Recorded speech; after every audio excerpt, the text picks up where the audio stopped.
বন্ধুরা, আজকে কোনো ব্লগ নিয়ে আপনাদের সামনে আসেনি। আজ 14ই আগস্ট পশ্চিমবঙ্গ সমস্ত শহরে আজ প্রতিবাদ আন্দোলনের মিছিল বের হওয়ার কথা রয়েছে। তো আমি আমার পরিবার সহ সেই মিছিলে যোগদান করেছি।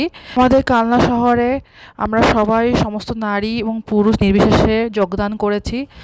উই ওয়ান্ট জাস্টিস, অবশ্যই আমরা বিচার চাই, দোষীদের শাস্তি চাই এবং নারীদের এই সমাজে সুরক্ষিত দেখতে চাই। আজ এই আন্দোলন নিয়ে আমরা পথে নেমেছি, আপনারাও অবশ্যই নামুন। আজ অভয়ের সাথে যে ভয়ানক ঘটনা ঘটে গেছে, কাল আপনার এবং আমার সাথেও একই ঘটনা ঘটতে পারে, তাই অবশ্যই আমাদেরকে সোচ্চার হতে হবে।